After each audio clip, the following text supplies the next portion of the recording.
walitti dhufeenya hawaas dinagdee keessatti gaaffiiwwan bu'uuraalee misoomaa hawaasni yeroo garagaraatti akka guutamuuf gaafatu keessaa ijaarsa riqaalee gurguddoo tokko yoo ta'u riqichi dhabamuun kunis sochii namootaa gamaa gamanatti daangessaa godina Arsii aanaa Shanan Koolutti jiraattonni ganda Unkee tibba gannaa lagni kooluu guutuun miidhaan namaa fi qabeenyarra waggoota darban geessisaa ture yoo yaadatan haala rakkisaa keessa darbuu himan. Carraa barnootaatillee dhabaadhaa ture namni keenya soduma bishaan kanaatirraa ka'e uffata irraa guuree daftara isaan qaban kitaabni waame qadagaarra gaadhaa ture karaa koo keessa nu godhaadhaa ture kitaaba barataan keenya yeroo qabatee deemu malkaatu irraa fuudha ganaa kitaaba biraa barbaada waame qaaf saaxilamaadhaa turre. Oomishallee akkaataa itti as dabarfan yeroo hedduu asitti makiinaan gisee yeroo dhufe akkaataa asii lammata tiraanspoortiin asii ol baafnee asii ol fe'annu jechuudha. Sababa bishaan kanaatiif nama hedduu amataan namallee norgaa guuraa waan tureef hedduu irraan gammachuu guddaan nu dhagamaa jiru kun ijaaramuudhaaf. Komii hawaasaaf xiyyeeffannaa kennuun hojii hojjetameen riqichi guddaan ijaaramuun laga duraan guutee ganna ba'aa gala isaan dhorkee lugaama itti tolchuun fala arganneerras jedhan.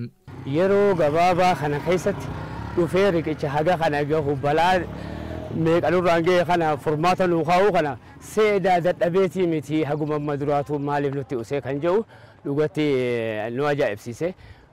Yeroo gabaabaa keessatti nu fixuu kanaaf abdii guddaa nuuf mootummaa iddootti nu horatee jira jechuudha. Nuti faayidaan isaa maatiin ati agartu kun ganaa yaaddoonu barsiisaan keenya mana taa'ee daree taa'ee eeggata.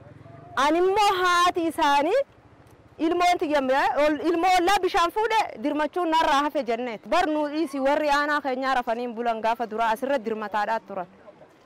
Kanaafuu mootummaa waan jennuun hin beeynu. Riqichi kun riqicha maatii arraan tanaati miti borullee fayyadaa.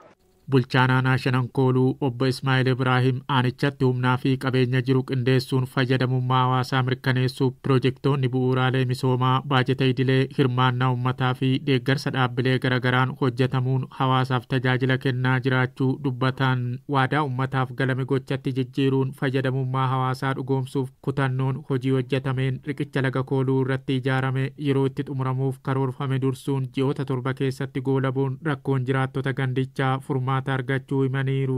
Xiqqaa Tesfaaniin isaa gara meetira 45 kan ta'u riqa baay'ee guddaa ta'e gatii gara qarshii miliyoona 84.5tiin hojjetame warra OCCtiin kan hojjetame. Inni kunis wanni isaa ajaa'ibu riqaan duraan eegalamee waggaa 4 waggaa 5 lakkoofsisaa ture.